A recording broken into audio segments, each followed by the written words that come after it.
What's going on, everybody? This is the Cloud9 podcast, season 3, episode 3. Sorry, I had to delay the show a couple of days, or at least, more time than I thought it would be because I've just been very, very busy. And today we have Warren, who's been gone for a couple of weeks because he was out there, having sex with a bunch of porn stars, getting money and getting bitches, right? Oh Lord, I just have a grown-up job now. That's all. Oh my goodness. Why do you get a job? Like, what do you need a job for, I don't want to be. I don't want to have EBT cards. I'm sorry. Dude, I hear being homeless is like one of the best things ever. You can eat out of trash cans whenever you want to, sleep wherever you want. Bed bugs, rats nibbling on your toes. That sounds like life. What are you Roaches talking crawling about? over you. Never taking a shower for months on end. It all sound like good things to me. I don't see what the Fleas issue and is here. ticks. Yeah, okay. Hey, there's a bunch of homeless women you can sleep with. There's the bright side to everything. And there's a plethora of STDs I can get too. Hey, man, you get EBT for free. You can get free healthcare. It sounds like the life right there. Yeah. I can also be labeled clinically insane too. Would you go insane if you were homeless in New York? Actually, yeah, it's terrible, especially when it's like 10 degrees. Oh God, dude, yeah. Like for the homeless people, I always feel so bad when it's cold because that feels like too. Shit. Like I feel genuinely like bad. Like I do too. They're no joke, and not being funny. There's always like at least 5 to 10 deaths during the winter, like because they just die of hypothermia or just. That's fucking crazy, dude. Yep. But why don't they go and stay in homeless shelters? Because, dude, it's not safe. It's not safe in a homeless shelter? No, what because the fuck? It's kind of like a prison. Like people are like, they're like, this is my area. I own it, and people get harassed and even raped and stuff, and it's not. They're not really safe. Homeless shelters aren't as good as people think they are. Dude, that's fucking crazy, man. That is fucking nuts. Warren, what's up, MSK and Warren? What's up, Hey, Tony? How you doing, man? What's up, Famolitas? How you doing, man? That's some right-wing propaganda. A.K.A. Warren kills them. Holy shit. Right in the first show Warren comes back, people always assume you're just out there just taking people out. Yeah, I'm working for Russia. You know it. Oh, my God. Oh, my goodness. Dude, so what have you been doing, honestly, since you've been gone? I've just been working. I've been watching the games though. Okay. I have not watched any. Once I saw games right there. Once I saw TSM, I was like, okay, I'll wait till next split. This is over. Okay.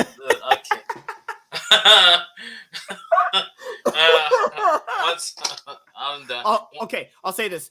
I haven't got a chance to watch the very last weeks of EU's games because I was going to do 2 separate episodes for the Cloud9 podcast for this week, right? One for NA and one for EU. So I'm almost done watching week's 8's games. And I'll say right now, I feel bad for SK Gaming. They lost too many games early on to make up the difference later on, Because they ended up defeating Rogue in the Super Week on week 8. And they beat MSF too. Yeah, like if they had just not lost a few of those games where they were actually winning earlier on in the split when it first started, they probably would have made playoffs over Team Vitality. Now, that's fucking scary to think about, dude. Well, I'm now a huge SK fan, so I've been an SK fan. Oh my goodness. But it's I'm hopeful.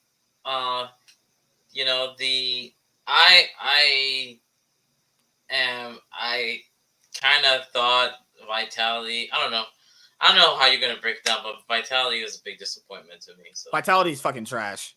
Let's be honest. Vitality's fucking trash, dude. I'm picking XL when I do that EU show later on this week. Actually, when I guarantee you guys right now, I'm not even capping. I am picking XL. Vitality look like shit. Vitality looks like absolute dog shit. I think Persis had a great split, honestly. I think Persis looked fine, honestly. So I don't think he's looking that bad. Problem? He's not good.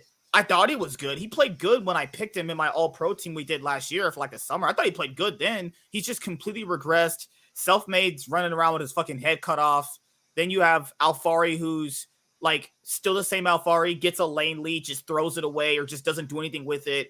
Perks is just above average, probably like a top 4 mid. Yeah.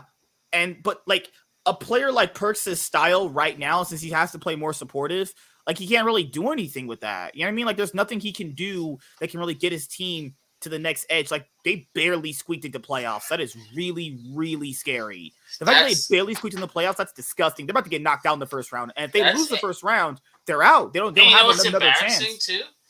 Compared to all the other teams, because I know you got to get into LCS, and I'm just gonna say this: you're fine, dude. They spend the most money on that team. Yeah, like, I know Jack did not sell Perks for no fucking cheap contract. That man got paid. Alfari's not cheap. Selfmade was already there. Carsey is not cheap. Mm-hmm. They actively wanted to buy Alcarzy. You remember? They actively wanted to get him. I was like, him? You guys are trying to get like Han Sama. I think Kaiser and Carsey are one of those like duos that need to stay together. Yeah, because Unforgiven, he's showed promise with Kaiser. Yeah, Unforgiven's good. It's sad that he doesn't get to make playoffs. He looks like he's played Uncle fine. Fester though, with the head of his. like this is the thing is like you see how Compass performed on Rogue. He's been like one of the best ADCs. Yeah, but bro, Rogue is like the Indianapolis Colts. They go 14 and 3. They go 14 and 4, and then they get knocked out in the first. Odawane is gonna retire without ever getting a championship. Mark my words. Okay, I'll say this. This title right here, this spring split for the LEC 2022. If he doesn't win a title this time around, he's ass retired. It's done. It's done. Because there was a good chance that Ro could have won 2 titles last year. Ro could have won both titles last year. EU was that free. G2's out here fucking sucking balls. Fnatic's out here like having roster shifts every single fucking split. You know, they could have won 2 titles last year. The teams that I think that can win this year are Fnatic and Rogue. I don't like, dude. I love G2, but they have so many. It's so many issues, man. Yeah, but like G2 in playoffs can be. Remember, like that's why I don't like best of ones, man. Like yeah, best of ones are a horrible indicator of strength, dude. Yeah, like because like freaking SK beat Rogue. Think about that. And pretty convincingly. Pretty convincingly too. It wasn't like I was like, holy shit. They didn't have like the Chem Drake because that's and they didn't have the fucking game where basically G2 just threw it as hard as they could. That's like going outside. There's this fucking naked porn star just basically just throwing it at you every single fucking minute, trying to get you to eat her out, and you're like, you know what? I'm gonna have sex with the penguin. Dude, I saw that G2 Misfits game. I wanted to go outside and just fucking end it all. I wanted to just jump off a cliff. I was like, all right, you guys are actually trash.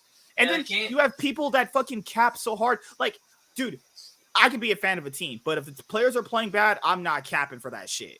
Like, I don't get why people do that though. Why do people cap so hard for some of these players? It's like you can admit they're playing bad. I don't know. Like, it feels like people are like fucking delusional when it comes to like if the player that they think is good is playing bad. Like during this split, I did not think Team Vitality would be that bad. After week 2, when they bounced back a little bit, I was like, they're fucking trash.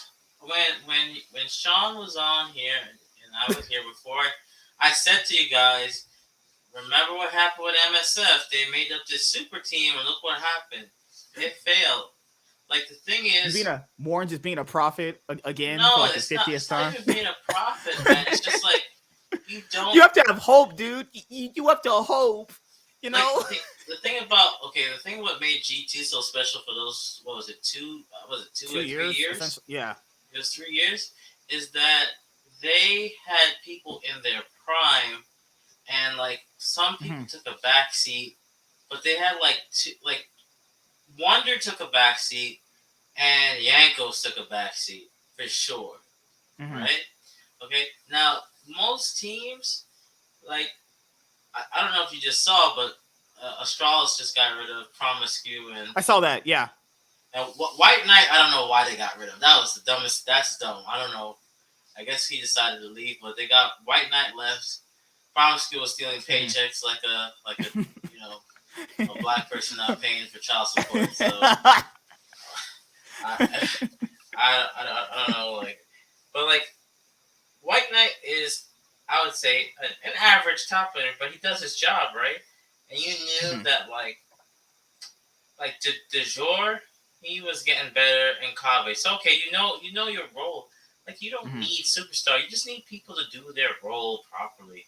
You need just a few good standout players, like the carry players. You know, and that's the problem. Yeah. That was the problem with Astralis. They had no carry players. They had a bunch of role playing players.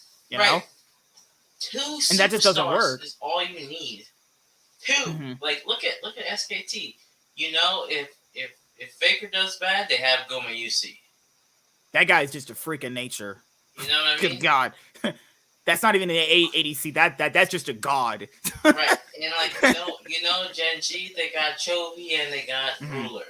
So you're good. Like you're good. And like, one, you have Showmaker, you have fucking Canyon, and they have just role players. Because if you have too many players like that, it just creates a massive amount of conflict. Not even just like player to player wise, it's just conflicting play style wise, because League is just not that kind of game where superstar teams are just gonna dominate, like just have what they think they're gonna have. You know what I mean? Right. And okay, here's why I stopped. Sorry, NA guy. This is why I stopped watching it. When I saw FlyQuest was at the top, I'm like, nah, I'm not doing it. No way. Okay, no way Sneaker Bar is gonna be at the top of LC. To be fair, they have been playing good-ish. Nah. They've been playing okay. Okay, I've even said this. They are only playing this well because all the teams with the better players are just fucking choking their asses off. I did say that. Every single time FlyQuest is good, it's because the other teams with the better players are winning. Or, sorry, every time FlyQuest is good, it's only because the teams with the better players are just sucking. That's all it amounts to generally. No cap. And not to try sound like a zoomer. No cap. TL would have been better with Jensen than Bjergsen. For this roster they have with Bwipo? Yes. By far.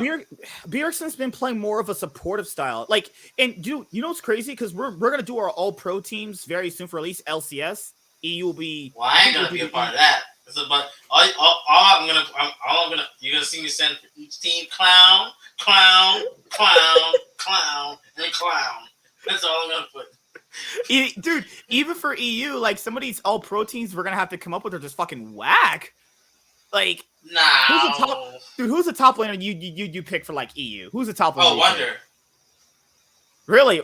Wonder and Otawamne probably. Wonder definitely stepped up his game. Like, just compared to Wonder. You're gonna pick fucking Genax and shit. He's been fucking shit in the bed the whole split. No, his laning phase actually has been good. It's just he's surrounded by they got that new guy Certus, and then Gillies had a slow start. Honestly, which is really weird because I thought Gillies would have been a great fit. But I would say Wonder, Otawamne, Broken Blade for sure. And Herod. Those are my 4. The last one is hard. I can't. Well, I mean, for top lane. Sorry. Dude, for LCS, like me and Sean were talking about the all pro teams, like the MIP award, most improved player, MVP. It's like for LCS, who do you pick as the best mid laner? Bjergsen? But that isn't like because he's been dominating the whole competition. He's been dog shit. Even I like Bjergsen, but he should have stayed a coach. Like, who do I pick as my all pro? Like Reginald. Yeah, he needs to be doing other things besides playing League right now. A lot of other things should be concerned with. I wonder if he slapped his dick on employees when they got up. So like, Neil, wow. So I'll ask you. So since you only watch the TSM games, what do you think about TSM and their worst split ever? It's like by far and away their worst split ever. It's not even close.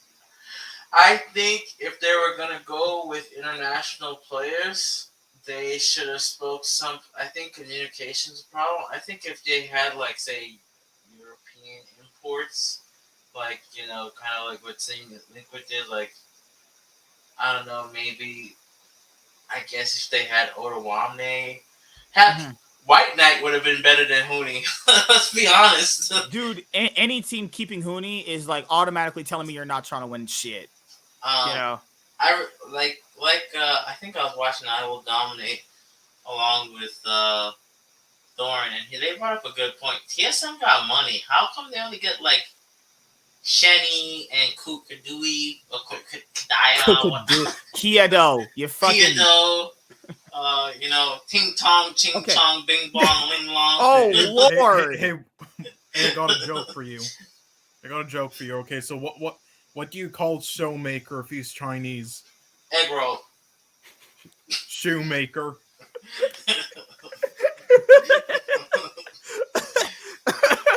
Okay, here. The best way I can explain it, dude, by everything that they've said, obviously, is they didn't want to. They said the money that they were putting into LCS wasn't worth it. They wanted to kind of conserve their money, right? So the roster was going to look something like Doublelift, Vulcan, and Jensen, right? If they didn't get Bjergsen. But then that plan fell through. So they literally opted into getting Kiedo, Shenny, Tactical. Tactical's you know what I mean? Fine. Like, Tactical's fine. I think he can be hit or miss, though. All right? Like, my thing is they should, like, and as much as Sean has been preaching, they should have gotten Ken V. Take Ken V. If you're going to really go any town, take Tactical, and then probably get, like, an EU. Oh, you sound kind of low. Oh, probably get, like, an EU top, get, like, Ken V, and an EU mid from the ERLs. I think it's communication issues. They should have imported a top. There's no good top prospects in NA right now. That's why Jenkins made it to LCS. That's why Jenkins, of all people, this dude who was so ass. Yes. Team Liquid said, you know what? Yeah, there's a reason why we're playing with this guy. He's actually good. It's like, no, he's not. Because if he was that good, you'd keep him for your fucking roster this year. Like, people are just bullshitting you, dude. Like, I can't believe some of these orgs actually just bullshit people. It just blows my mind, man. Also, when I saw that, like, LS got fired, which I was, like, happy beyond belief. And then I saw 100 Thieves. It's like, they're doing garbage. So what are they going to do? They're going to get rid of Abadage? Because it was DeMonte was a problem before, remember? They got to keep it consistent. Abadage's been arguably the worst mid laner. Arguably. Well, this is also in the same field of like Palafox, fucking yeah, he's just about as bad as Palafox this split and Kiedo, honestly. Yeah, if being completely honest, he's been as bad as Kiedo, he's been as bad as Palafox, he's been as bad as fucking the other fucking guy just said. Oh my goodness. I mean, yeah, he's been fine. PoE's been fine, relatively. I don't get why TSM just didn't keep PoE. But PoE has this thing to do to just jumping around from team to team. He never stays on a team more than longer a season, which is just odd. You know what I mean? I didn't think he was that bad on TSM last year. I thought he was fine overall. He should have been all-pro first mid laner in spring of last year. He got cucked by Perks. Nah. Goodbye. And then in summer, I thought he played fine. I thought he was one of the reasons why TSM had that impressive record. I just don't get it. Like, I understand TSM's perspective, okay? You don't want to spend that much money on LCS, but at least get two good enough players to at least keep you in playoff contention, right? Because, dude, they had Tactical before in 2019, so if they thought Tactical was good, why would you give him over to Team Liquid, though? That doesn't make any sense. That means they got this guy as a budget option because it's like if there's a hole in your fucking wall and you're trying to take that shit up as hard as you can to have to fucking get a guy who can obviously fix it. He seems like a player that they just got just because not because they really wanted him, but just because he was like the only thing available that they could have. Obviously, no other team would take him. Well, remember, Tactical played with Treats. Treats and Speaker in Academy, so their synergy is supposed to be there, right? I think the problem, like I said, I don't know. It's just I'm gonna be real with you guys. I saw an LCS game, like I can't do it this season, guys. I'm not even. Sean, I'm not even kidding. I have not. I've only watched maybe 3 games. I've just watched EU and LPL. I can't. You didn't like that? Wait, hold on. Versus TSM game. You saw that World Elite versus IG game this morning, early on? Yes, I almost wanted to have a stroke. I almost had a stroke. That shit was awful. Holy shit. That made me want to stop being an IG fan. I'll tell you guys, you want to see some quality League of Legends? Watch World Elite versus IG. That shit is just... That's world's contention material right there. Did you not like that Riven game, man? That was sick. I don't... dude, remember how he did the Alistar? He did the Pulverize. He pulverized Aphelios away from the team so they couldn't burst him. I was like, okay, that guy's just inting. That guy's literally just inted his ass off right there. They were like, yeah, okay, no man ching chong ramen. We're done. Ting tong, ling long, bing bong, ching chong. If you guys want to see like actual world's quality League of Legends play, watch IG versus Team World Elite. That shit had me dead. The casters were so disappointed with the games, they started talking about their own tweets on Twitter. That's more important than talking about the actual game itself. That's what I love about LPL. They rip into those players like freaking. LPL's not been that good either, man. I watch LPL like as I'm going to bed. The quality's been bad, man.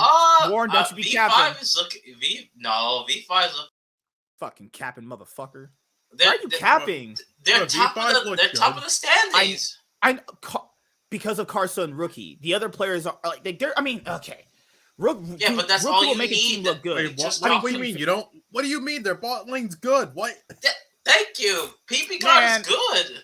Oh, PP. Oh, and Voltic has popped off. Wait, I might have the wrong team. Oh, my bad. Top esports. They have not looked that good. No, top esports is in the top 5 now. Top 5. They're just struggling in a lot of their games. A lot of their games don't get clean, that one I can agree with, but that's because they're top 5. But like, come on, man, their games have been really sloppy.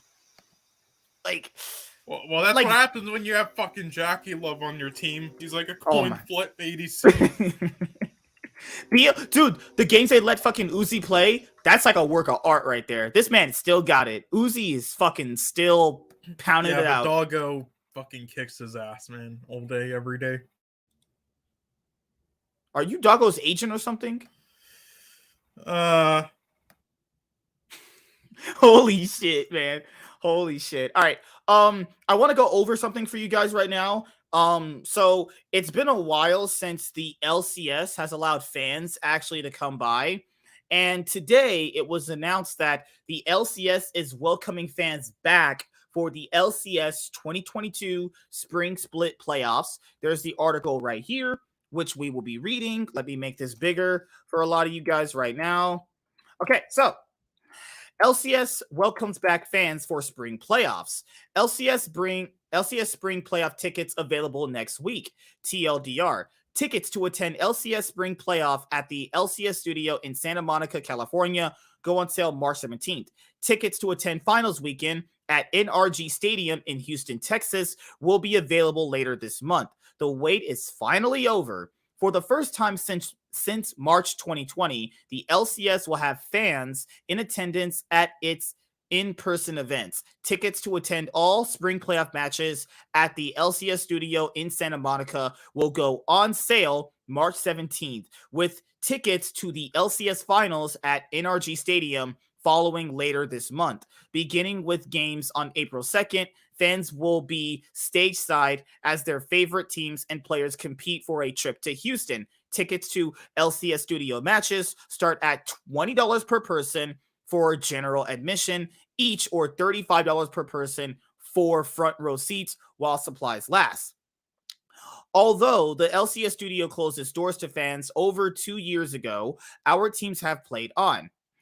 Cloud9 ended a 6-year championship drought by winning 2 spring splits. TSM made a miraculous lower bracket run to win their LCS record 7th championship, the performance doubling as a swan song for Bjergsen and Doublelift historic players partnership. And 100 Thieves broke the old guard's hegemony on Ultimate LCS glory, hanging the first red banner above the studio stage when they took home an LCS trophy last summer. Now fans will once again add their voices to these epic moments, elevating them with the cheers, gasps, and chants from the stands that we all love. Well, maybe not the ward kill celebrations.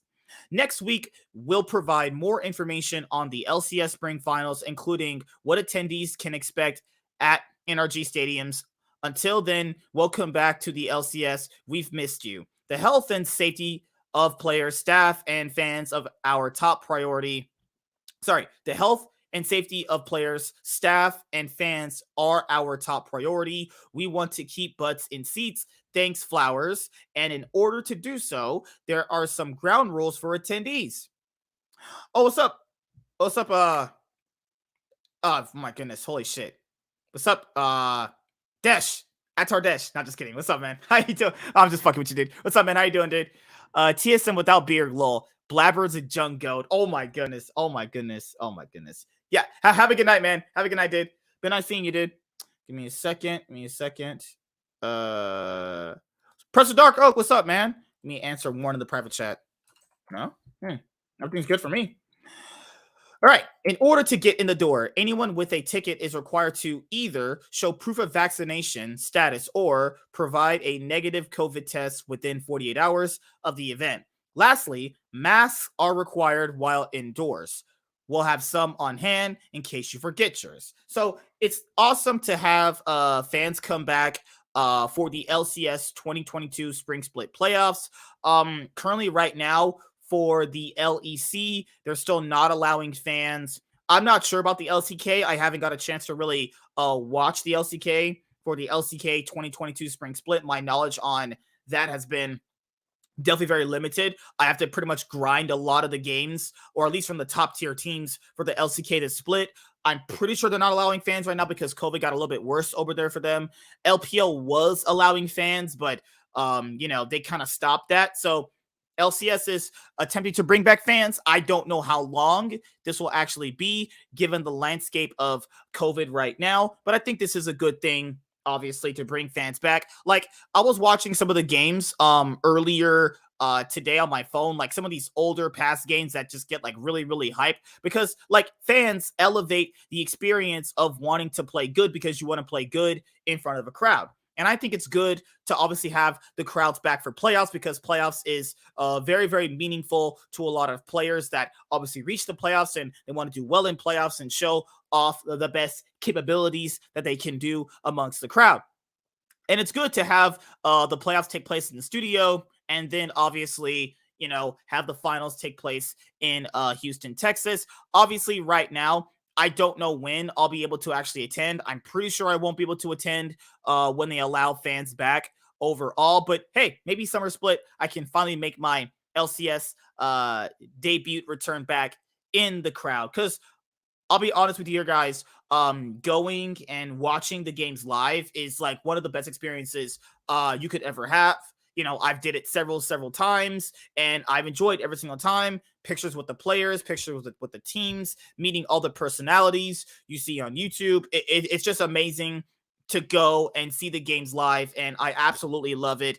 And I'm glad that fans can come back because, like, having fans there just elevate the game overall, and I'm glad that they can now get fans back in, and I hope it can last for quite some time. As the landscape of COVID right now is very, very difficult to manage. So I just hope right now they can obviously, keep this afloat for as long as they can. All right. So that pretty much covers that. I'm going to bring up the LCS 2022 Spring Split standings right now, and then we'll be going over that. Give me a moment. And here we go right now. So let's go to this right here. So here are the standings for the LCS 2022 Spring Split currently right now. We are on week... Yeah, we're going to be on... Give me a sec. There's stupid ads right here. So we're going to be on week 6, obviously. Let me keep that open. So TSM right now are currently 2-9. CLG are currently 3-8. Immortals are 4-7. Golden Guardians are 5-6. Evil Geniuses are also 5-6. Dignitas 5-6, 100 Thieves 6-5, FlyQuest 7-4, Cloud9 and Team Liquid tied for first at 9-2. So obviously right now, TSM got a win against Golden Guardians. Like, Golden Guardians have had a really rough past week overall. Like, Golden Guardians were a team where they had a really good start to the early game. Like, a lot of their decision making was pretty good in their early game. and like it's just kind of fallen apart, for them this past week. I hope that in week 6 they can actually bounce back. I think they're still one of the better teams right now for the LCS, and it's pretty much a lock they can make playoffs if they can just get a few more wins. But you don't want to be obviously dropping wins, to TSM. Like that could like literally make or break them getting into playoffs, because Immortals is only literally, one game behind them. Like I'm pretty sure CLG and TSM are not going to be doing anything significantly enough to make playoffs right now. But, we'll see how it goes, actually. But yeah, TSM got a win against Golden Guardians. I mean, it was a complete and utter fiesta of a game for TSM to get their second win of the season. Like, it just feels like TSM doesn't really know what they're doing, a lot of times, like how to play for objectives, like when they should expect to get dove, when should they actually go for a dive themselves, when should they really like actively use their comp to like the fullest potential. Just doesn't obviously seem like they really know like what they're really doing. It just feels like they're just playing just solo queue. Like it's just 5 random dudes on the fucking stage. I'll ask you, Sean, what do you think about TSM after this week overall? Fucking dog shit. That's it. Best way to put it. Again, takeover contracts are more playing like how I thought they would before the season started. They're getting a bit better now. And yeah, like takeover looked great in that game, and that's basically why they won. So yeah, hopefully he keeps playing that way because I like takeover. Yeah, I mean, he played good in that Golden Guardians shit. game. Yeah, he played good in that Golden Guardians game, Yeah. But in that FlyQuest game, because I'm pretty sure they played FlyQuest this past week, right? Well, he looked fine in FlyQuest. What do you mean? Was that when he was playing Ari? He looked okay. That was his first actual official LCS game, so I can kind of let that slide. Like, cost him anything. He played serviceable. It's better to have him over Kiedo right now, is what I'll say. But TSM season is pretty much, I'd say, done for right now. Mm-hmm. Like, what can they really do, honestly? Because they are the worst team. They can chase 10th place. No, they're dead. Holy shit. Fuck. I like, it just feels like they don't really know what they're doing around the map at all. And Spica can't do anything. It feels bad for Spica going from like MVP caliber to a team like this, Like if I was Spica and I saw the roster before, that they were trying to get him to play on, I would have been like, fuck this. Like I'll just be an academy. Because like, what's the point of being on this TSM roster if you're going to look this bad? You know what I mean? And a lot of people are just going to blame the jungler anyway. Huni, he played all right in one of their recent games. Like Huni had probably his best week, and that's not saying much. If Huni's having his best week, like they brought back in Shenny, their bot lane still looks pretty like for TSM going into the LCS 2022 summer split, I'd say just make roster changes. This is not working out. If they don't make roster changes, that means they just want to be right there in 10th place. And I'm pretty sure they don't want to be right there in 10th place. Obviously, just make roster changes. It's too late to do it right now. It won't make any difference because you have essentially, also after this week, you have 2 more weeks left in gameplay because there's no more week 9s anymore. So you have essentially 3 weeks left of gameplay. You have 2, 4, 6 games left.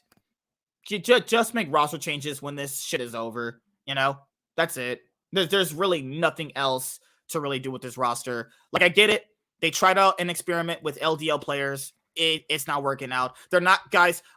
If you see a thank you Kiedo video after the split's over or a post on their Twitter, don't be surprised.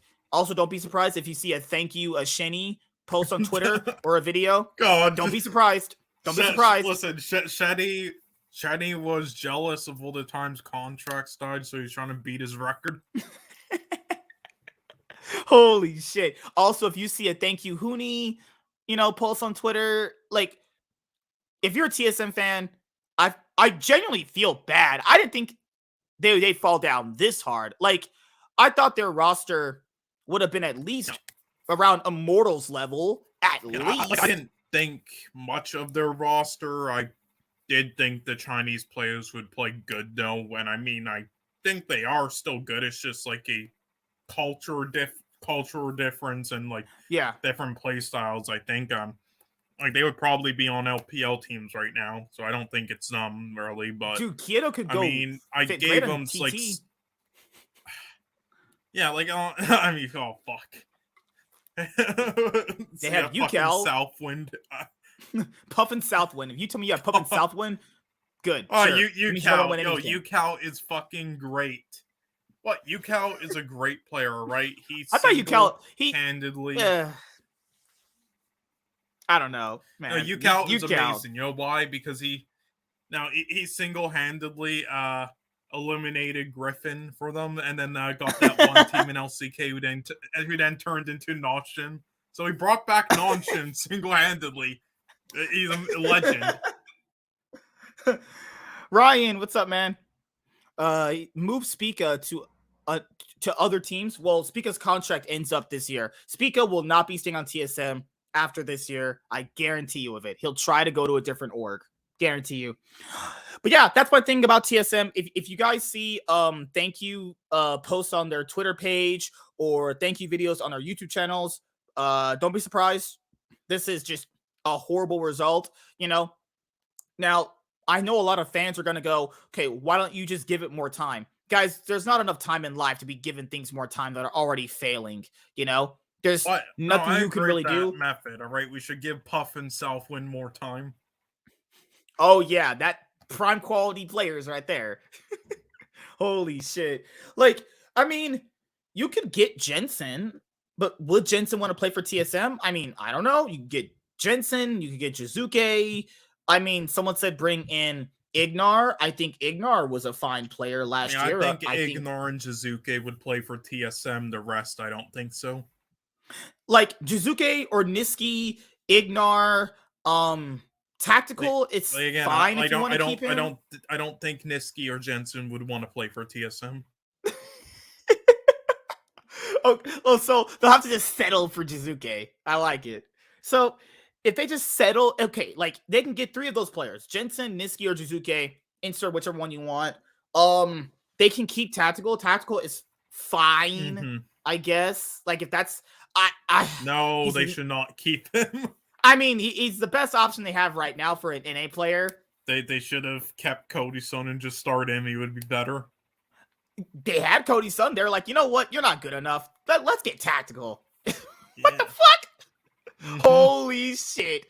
Well, I would keep Takeover.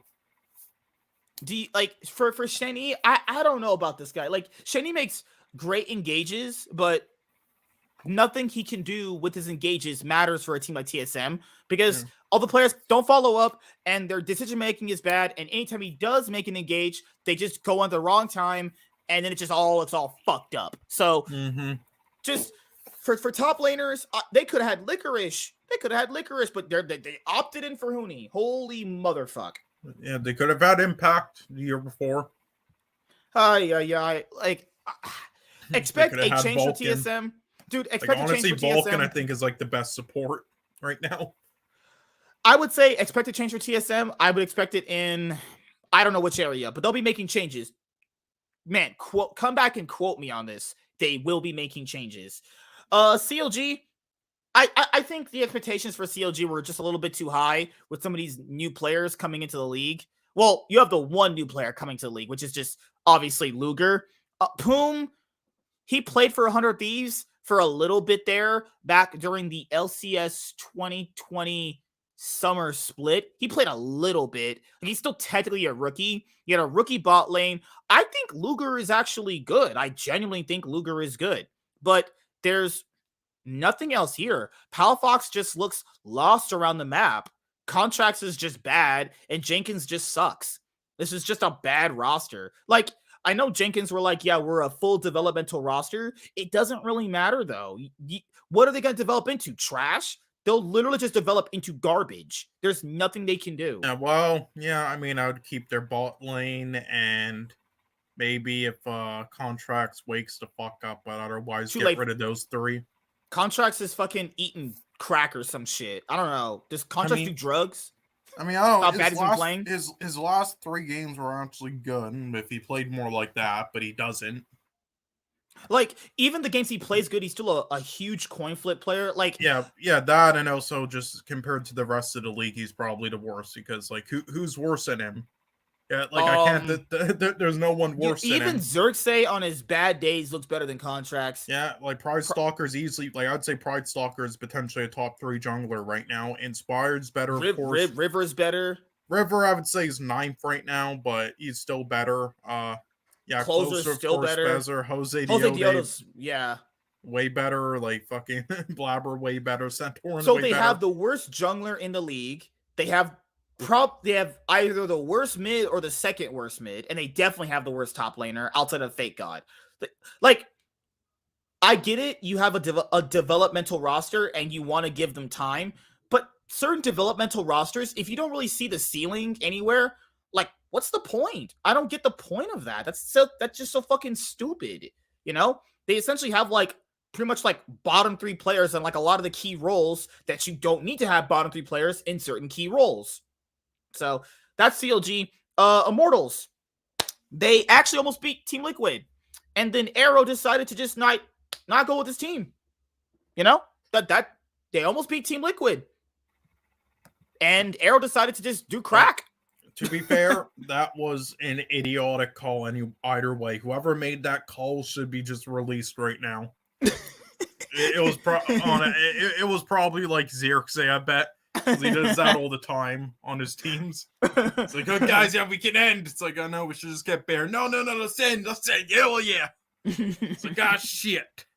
Like, I get it. Arrow's a big improvement over Wild Turtle, and I still think people are a little bit overrating Arrow to a certain extent, my own personal opinion, but yeah, but he's better. They look better with Arrow, but they almost beat Team Liquid, and they were also losing in kills and losing in gold to a certain extent, and almost beat Team Liquid. They're like, you know what? Because that could have been a game, if they had beat Team Liquid this past week, that could have easily, or probably would have secured them playoffs right there. You beat a top tier team that you weren't really supposed to beat. I hope they don't make playoffs. If they don't make playoffs because they threw off that game, that is sad. This is a 9th to 8th place team, and I'm glad that they're playing like it right now. That's because you got blocked by Destiny. Why are you such a hater? I predicted 8th to 9th place at the start of the season. Their name value, nothing else. And yet, yes, Destiny is trash. Don't worry. I'm doing tier lists of all the LCS and LEC players this season. But speaking of that, let's show the first one I did here. Sure. Yeah, this is top lane tier list. This is my tier list for top laners. I gave a description as well. All right, so Summit, Giga Chad, the only games he looks poorly in is when he gets camped 50 times. It's actually true. Puipo, excellent but overrated as always, and inconsistencies in his biggest negative. Someday, holy fuck, I guess the rest suck that bad. Someday actually has looked good though. Like last year. Yeah, but still, fuck. Yeah, dude, I'll be honest, he actually does look good this split. Yeah, but like last year, I agree. Does the rest need to be where he's 3rd now? I'll say this: he looks good this split, and it's fun. I was gonna have that though. That was gonna be my All-Pro 3 top laners anyway, in that order. Licorice, minus the game against Summit, that was so bad it distracted me from his hair. Okay, and I agree with you. Outside of the Summit game, where he got completely gapped hard as fuck, he actually has been performing pretty well for Golden Guardians. Impact dropped off after lock-in and place too many safe champions. I'd agree. Kumo, the best out of the North American trash. Okay, this is Cap right here. This man is a Tenacity fucking fanboy. Oh my god. Why is Tenacity 7th? He's played no games yet. Read the description. So this is technically fucking 12th. I'm gonna count that. Tenacity has not played a game and is still better than everyone below him. That is Cap to the fullest fucking degree. Well, it's true because the rest are that bad. Holy shit. Revenge is not bad, but what is this organization obsession with such a below average replaceable guy? What's up, Fujin? How you doing, brother? CLG is getting worse every year. Selling the spot would be better. That is also fact. Yeah, but they don't want to because of its history. But number 9 is Huni. needs to be babysat for 20 minutes in early game just to not fall behind ADCS in lane on one of his 2 champions. This guy is stealing paychecks, pretending to be a good weak side mentor. Fake God. He is like White Knight, where one game he looks where he is like White Knight, where one game he looks like a solid weak side guy, despite his issues and benefits. The team then another game just loses 100 CS and a full tower in 10 minutes while doing nothing but eating burgers on stage. Yeah. Fake God is easily the worst top laner. It's not even close, honestly. Like, Huni has been bad. No, there's a worse one. Read number 11. Jenkins makes MSK look good. Bruh.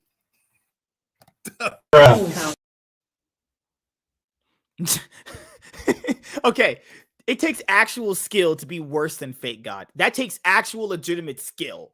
Yeah, people need to factor that in. If you're actually worse than Fake God, that is skill. Dude, Jenkins should be fucking on your list. He should be 10th in general. I like how there's 11 top laners on his list and it's only 10 in the league.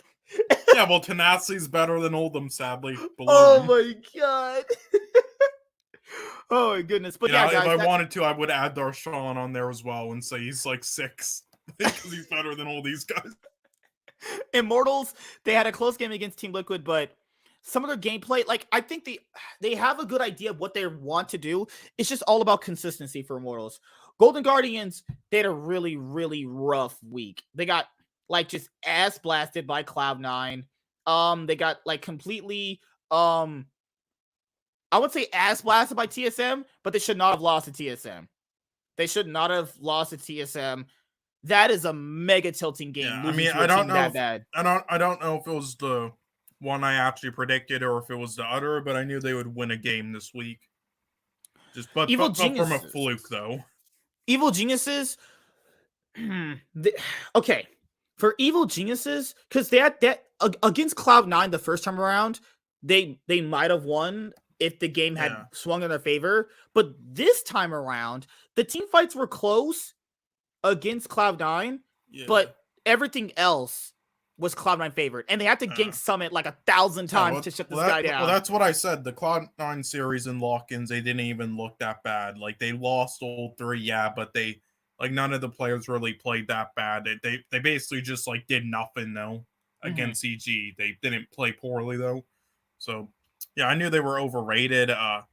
Again, after Lock and Impact, Inspired, Jojo Pion just didn't play as well, and Danny and Vulcan still playing as well as they did in Lock-in, just not in lane.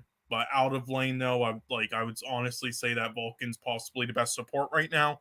Only because Core JJ didn't play enough, though, where I would rank him number 1. But Dignitas, they lost to FlyQuest. Now, this is the thing. It's the FlyQuest game that I wanted to talk about for Dignitas because, like, a lot of the team fights were clutch and close. This game could have been either way, though. It was nice to see FlyQuest bouncing back and having a 2-0 week. I'm still not really convinced on FlyQuest, but I'll say this, though. Dignitas making it into playoffs, they'll most likely make it in because of just how bad the rest of these teams are. Like, Dignitas is pretty much competing with Golden Guardians and Immortals to get into playoffs. I think EG will at least become somewhat serviceable to get into playoffs. I don't think they'll like limp into playoffs or anything like that for team vitality, but I think that Evil Geniuses will get in, and Dignitas is pretty much just competing with Golden Guardians and Immortals potentially, because I think your playoff teams are Cloud9, Team Liquid, FlyQuest, 100 Thieves, Evil Geniuses, and it pretty much comes down to either Dignitas or Golden Guardians or Immortals that steals that 6th spot. I don't know who's going to steal that 6th spot yet, personally, but we'll see how it goes. 100 Thieves. Someone talk about 100 Thieves. I don't know what the fuck is wrong with this team. I don't know. Like, against CLG, they look like they were kind of coming back to somewhat of a form, but 100 Thieves just looks lost against playing a top-tier team like Cloud9 and Team Liquid. They even look lost playing up against FlyQuest. You know, someday, he's looked good throughout most of the split. Nothing wrong with this guy. Top 3 top laner in the league. And it's nice for someday to have this bounce back compared to 2021, where he was pretty much just the weak side top laner that was just a decent, serviceable rock player in the top lane. But they even gave Someday Tryndamere, and he still couldn't carry them. You know, like Tryndamere's been a champion where if you give it to Someday, outside of every top laner in the league, if you give that guy Tryndamere, it's a guaranteed win. If you can't even get his best champion and win on that, and you look lost, I don't know what to say, honestly. I expect to see Dignitas fall down the rankings hard soon. Do you think Dignitas is going to make playoffs? There's no way. I don't believe so. I think, again, they got some early... It's sort of like 100 Thieves in the spring split of 2021 where they looked off, but, you know, they kept winning because of just their competition. Just because the other teams weren't ready, and then after, like, the first half of the split, then everybody got into form, and then they went into, like, 6th place. That's what's gonna happen with Dig, and I don't see them making playoffs. Besides like Fake God, I don't think any of their players have like been playing bad. Well, Blue, I still think is honestly like a 10th place mid laner in disguise. I still don't think he's that good, but I mean they haven't been playing bad. It's just the rest of the competition, you know, just like dude, I swear, Dignitas and FlyQuest are getting so lucky right now. But I'll say this, for FlyQuest, they do have performers right now, unlike Dignitas. Dignitas is just scraping by. No, I think FlyQuest is a bit legit. I think after they're okay, solid team.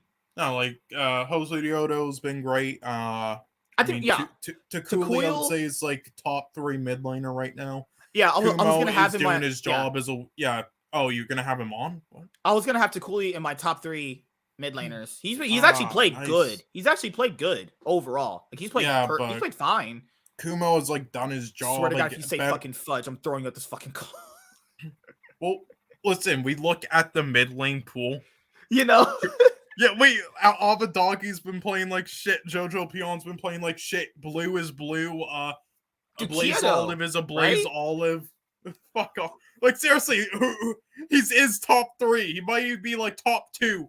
Or That's even so sad. 1. That's because the rest are that bad. Like, he's been playing better than Bjergsen, and I would put Bjergsen number 1. We're putting an asterisk next to these fucking mid laners when we picked the mid laner was like the strongest from NA because they kept importing them. This year it went from the best role to the worst easily.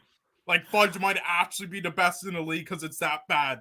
Like think about it. He's not even like performing. He's not even like a star mid laner. He's just doing his job as a mid laner. You know, like look, his competition is Takuli, which he dicked, and Bjergsen, who he kind of dicked as well, is not even like played good. He's just Bjergsen, just doing whatever. Would PoE being your top 3? Like I don't fucking know. No, fucking playing bad. Probably his team, but whatever. So for 100 these guys, Closer. I think Closer is trying his best to get this team wins. Like you see it in his gameplay. He's pathing good. He's making things happen around the map. Closer's actually been top 3 jungler, I think, this split, along with Santorin, along with Jose Diodo, Blabber. You know, I think Closer and Someday have played good. Like, none of what 100 Thieves are going through right now is because of those 2 players. Abadoggy, I don't even know what to say anymore. He's just trash. He's just playing. This is even worse than some of his fucking Shaka No Fear splits. Even when he was playing with Shaka No Fear, he will at least try. He will at least try. He's not even trying anymore. Yeah, I told you, the only time he played easily the best in the league in the first half of his first split in NA, and then after that, he's played like shit. Like, dude, Fujin, I agree with you. If Abadoggy is not shit, he could be the best mid in the league. But he's just been playing like trash. Like, the only time this guy looks good is when he is on Ahri. And Ahri, I'm not in love with the Ahri pick like everyone else's. Because, Ahri, would you get Niskian? Probably. That's the possibility. It was rumored before he has relations with Freebird. Oh, true. Dude, I just don't know, honestly, man. Like, Yeah, but I agree with you though, Ari. I'm not a huge fan of. I'm not, dude. The Ari pick only works when you're trying to make picks on the map, which is fine. That's what she does. But it feels like these teams are drafting Ari for their mid laner who's just underperforming, and just the champions kit is getting them far. That's no, it. It's not them. mid laners who are underperforming. I think it's actually just like mid laners stink.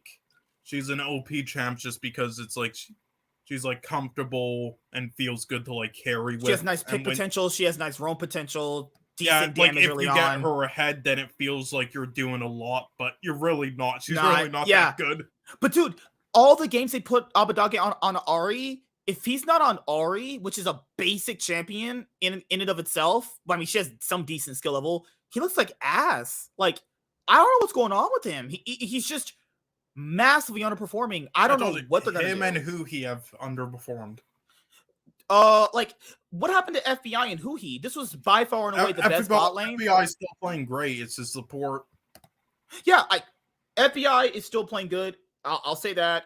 But Huhi, oh my god, man! Somebody's Huhi was a very good support, but he was never a great one at all. He was just looking good with like his ADC and everything. Yeah, people were just like a little bit massively overrating him to a certain extent. But they had an all-around good team. Like, what do you do with them to help them improve? Either you make a roster change, which I don't always advocate for because some teams don't need it. Like sometimes it just depends on your coaching staff. Like the coaching staff they have, because isn't their coaching staff like Freeze, Papa Smithy, and Reaper and fucking Mithy? Like you can tell through the facial expressions on the video cams that the players know they're playing like shit. It's like, why does the game feel so hard for 100 Thieves? Like, what is going on? Like, are they not taking practices seriously? Because this is the thing, guys, which is what a lot of you guys don't really understand. Sometimes when you win and you win a championship and you're at the top, sometimes it's harder to stay at the top than it is to like actually improve at the top. Because it feels like they peaked and they don't really know how to improve past peaking. You know? Well, yeah, they obviously peaked. Like, again, there was no more improvement with this team. I think it was obvious that they hit a ceiling and they're just losing now because the rest of the teams are getting better. Like, they did hit a ceiling. There was no improvement, really, besides... K4 Polo, what's up, man? TSM is already doomed? Yeah, well, TSM was doomed when the split started. Yeah, so. Yeah, basically. So that's my thing with the 100 Thieves, guys, is... I don't know. There's so many issues with the 100 Thieves. Macro, if they're not ahead, they look like lost chickens on the fucking... Their heads are just the headless chickens. That's what they are. They're not ahead. They're headless chickens. There was the game against Team Liquid this past week where like they were able to turn around some fights because of Team Liquid's over aggression. But other than that, like the league is just so bad right now. They're just scraping by because they have just better players. Mm-hmm. Now, I will say, sad. There is an asterisk to this because Santorin is playing on a Mason team, so you can't praise him too much, even though he's having one of the best years now. He's having a pretty good year, honestly. And Blabber had a rough like first half of the split a bit, made a lot of imp plays, and Inspired hasn't been the same with after lock-in, so it is a bit of an asterisk to this, since like the older junglers right now are like kind of good, but not excellent or anything right now. But I would say that at least the one bright spot is Closer. I would still say is the best jungler right now. FlyQuest, in my opinion. For FlyQuest, actually, as you guys know, I'm a huge fan of Tukui. I think he's been at least top 3 mid this split. Jose Diodo has been a massive improvement over what his gameplay was last year. His gameplay last year was atrocious, but this year, Jose Diodo looks like a top 4, top 5 jungler in the LCS. Kumo is just a serviceable rock top laner, and Johnson and Afro bot lane is solid. Yeah, like they have a solid team. Like on any given day, FlyQuest probably should be like the 4th or 5th best team, but right now they're in 3rd because 100 Thieves and EG are like, yeah, we'll just start fucking sucking. I mean, I'm not a huge fan of Johnson, but he has that chemistry, I guess, with Afromu. If he's with Afromu, he plays a lot better. If he's not with Afro, he just looks very average. Yeah, I don't think he's that good though. I think it's just the rest of the team around him and that chemistry. Mainly, I think there are so way better ADCs than him right now. So he's like honestly like the 6th or 7th. For FlyQuest, I think they have a good all-around roster for what they need. They have a few really good performers in Jose Diodo, Takuli, and Afro, and you have your Rock ADC in Johnson, and you have your Rock top laner Akumo. They have a good all-around team. It makes sense why they're in like 3rd place, but if 100 Thieves and EG with their better players at least somewhat decently improve, they could probably take out FlyQuest for 3rd place. But right now, FlyQuest, I'll have to say, they're the 3rd best team in the LCS, which is crazy. You know, because a lot of people also bring up this argument too. Like, a lot of people just tend to be disillusioned when the best players play bad. I don't think it's that. It's like you can see it in the server. These players are a bit better, but they're just underperforming. That could be a thing too. For Team Liquid, they had that really close game against Immortals where just by the skin of their teeth, they were able to stave off Immortals, but they managed to win it. I know people were like flaming Bwipo for the Shyvana pick. Like, this is my thing, guys, is I wouldn't flame a player overall for a pick. It's about how well you play that pick is the thing. The pick itself makes sense in isolation for what they want. The issue here is, are they playing bad on said pick? That is what people should be focused on, you know? Because when players try to play these off picks like fucking Riven, Shyvana, Yorick, or whatever fucking champion you're playing in any lane, a lot of people just flame the pick rather than actually flaming the gameplay itself. Because when you're flaming the pick, you're like thinking, going to yourself, the pick could be played good. It all depends on who's actually playing it and versus the gameplay of the pick. The Shyvana pick made sense because he actually did very well again in the 1v1s against a lot of people. Just the overall gameplay was lacking. I don't think the pick is the problem. People are criticizing the wrong thing. It's the gameplay that is making it look worse when it comes to picks like that, because anytime you pick something off meta, what really makes people flame you is the pick itself, which is the wrong mentality. It's the gameplay of the pick that should be actually flamed. I think Team Liquid are at easily the best team or the 2nd best team in the league next to Cloud9. I think Santorin's having a great split. Bjergsen is playing more of a supportive style, but it makes sense why he would play more of a supportive style because it's been a very long time since he can kind of just like sit there and cruise, because he's been carrying TSM for like literal years. So this is like the first roster he's ever had where it's like he doesn't have to be the star, you know? Like, Bwipo's performing very well. Santorin's performing very well. Hansama and Core JJ are performing exceptionally well. You know, like Hansama's like what the best ADC I wasn't in the league. I wasn't a fan of Ayla and Lock-In when people were hyping him up. I thought he was overrated as fuck. Wasn't playing really good, but honestly, though, in the regular season, I was actually pretty impressed with him. I was pretty impressed with his gameplay, actually. Yeah, he should be on a team right now. He can go to TSM, right? Yeah, him and Isles, they should just replace Destiny and Shenny right now. So for Cloud9, as you guys know, Summit, what can you say more about this guy? This guy is just insane. Best top laner in the league. My front runner right now for MVP, outside of him, there's just like Hansama and a few other players right there. Yeah, like also, by the way, speaking of MVP, though, I just had to mention in the EU League, when we're talking about MVP, we completely missed one person. Upset, and also upset, and because he also broke the record for the least amount of deaths in a split. He played good. Upset has played fantastic for EU. But anyway, so, but yeah, I mean, Summit, but then there's also Blabber, who's like, again, he would not be at all unless he would have to win. At least for me personally, he would have to play as good as he did this week for the rest of the weeks to fry. Yeah, well, I was going to say he would have to win at least 2 more Player of the Weeks to actually win MVP. Like, he shouldn't be in the conversation right now. It should be Summit and then Berserker. I wouldn't. If it was like if you don't count the first 2 weeks, Berserker has played really well, honestly. What do you mean? Even the first 2 weeks he played really He had the well. one each. Like, okay, so there was a few weeks, I can't remember, it was like maybe week 3 or 4 where he played not so good, but he's been pretty good overall. It was the week after LS left that week, but besides that, no, he played He's amazing, good. and I would say he's definitely either the best or the second best ADC right now. I just wouldn't put him as MVP because No, not MVP. No. because he isn't the main focus. I think Winsome but... Winsome is coming more into that role player for Cloud9, that playmaking support. Yeah. He's still kind of struggling right now. Like, I like Winsome. I think he has a huge ceiling. I just haven't seen it yet. I think he might be one of the players that could cause Cloud9 I didn't know about his ceiling. He was a mystery, but because he came from, again, it wasn't just like the academy, it was like the amateur in Korea, but his team did get top 2 and he was like first in like vision and everything, so. But yeah, that's my I'd say he's top 3 overall in his role, honestly, possibly. I think he's one of he's the weakest of the top 3 or top 4 supports in the league.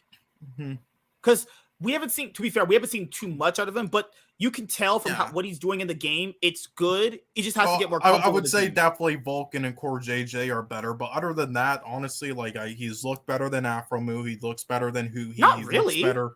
Yeah, Afro's look pretty solid overall. Yes, but yeah, I would say he's on par with Afromu, but I mean, he played when they like faced each other, he looked better in my opinion. Come on, dude. Shenny looks so much better than Winsome right now. Yeah, so I don't know. But overall, guys, so my MVP running right now would be Summit, Hansama, Santorin, Bwipo's in there. That's pretty much it. Oh, Afromu's definitely there. I think Takuli should get some nods for MVP nomination too. He's been great for them. Yeah, he shouldn't win now because he's like falling off a bit. The team crashed down now, but yeah, he definitely should get a lot of noms. But Someday, I know no one's gonna bring up Someday, but I think Someday has looked good this split. But MVP level, not really. A top laner should win this. I'm done with. There hasn't been a top laner yet that won. Well, for us, me personally. I think yes, but the idiot voters who don't watch the games, Shit. Like if a top laner doesn't win this year, I'm done. If Summit doesn't win MVP by how disgusting this guy has been playing, you people are crackheads. What kind of games are you watching? I'd say Bwipo's been more inconsistent. Like Summit has not had some perfect games, sure, but those games are, again, when he got camped 50 times, so of course he's gonna die. So of course he's gonna die like 5 or 4 times, but then once he's out of lane and he just literally murders everyone in team fights. I'm sorry, there's no contest. Like the very first game against Golden Guardians, he's literally just like with 4 men on Gnar and just like block them all out and then getting away or like triple killing them. This guy is insane. Like what doesn't he have the most solo kills in top lane for any top lane in the league? Yeah, I think he should. So. Like again, Bwipo's definitely up there too, but I'd say Summit's been better. I'm sorry, and Bwipo's been a little more inconsistent. He's only inconsistent when he picks those off champions and he tries to do too much though. Yeah, but it's not because he's truly playing bad. It's just that he gets a little too. That's what I'll say. Bwipo gets a little too overeager. Summit just is calm, level-headed, and he knows what to do instantly to win. I like what Bwipo does. It's great. Whatever. Team Liquid should not have a player win an MVP with their roster, right? Hansama's a great dude. Hansama's like fucking amazing. All 5 of them are fucking like veterans, like legends. Who are all playing well right now. There shouldn't be one on there that wins MVP. That's not the point of MVP. Summit has a jungler who until last week was inting his ass off, a fucking second-year role-swapped mid laner, and a rookie bot lane, all right? But the support that still looks decently iffy in a lot of his engages. Yeah, like Berserker and Winsome are rookies, and Blabber's inting his ass off, and Fudge is basically a rookie since you role-swapped. Compare that to fucking what Team Liquid has. I'm sorry. Just experience, championships, worlds, everything you can ask for on this roster. Sorry, the voters pick fucking unless Summit plays off and then Bwipo starts dicking everyone. If they pick Bwipo over Summit, I'm fucking done. These voters, holy fuck. Thank God we started doing our own shit because I'm not being biased. I think Bwipo could win it if he played more consistent. Here, I'll say this: if Bwipo wins MVP, I'm not surprised. He's played good. It's not like they picked a shitty player. And if FlyQuest got first in the league, I would say Takuli if they get first. I guarantee you, players like Takuli, Afromu, Someday, Closer, they're not going to get looked at. It's just how it works, man. Guys, for me personally, right now, I think Summit is the MVP, best top laner in the league by far. I'm not even trying to sound like some dick sucker. He actually is playing insane overall. Yeah. Again, and now time to look at some of these games. Again, like I didn't agree with Blabbers last year. Definitely not. But at the same time, that's the same time though. That's because literally no one deserved it. Literally no one deserved it. You picked out you guys.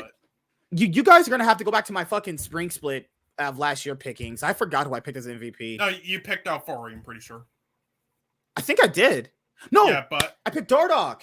He was actually playing really well last year on spring. Dardoch played great in spring last year. Yes, and then he found out that Indie Fox got banned from Twitch, and then he like turned into the Hulk, and then he got kicked from the team.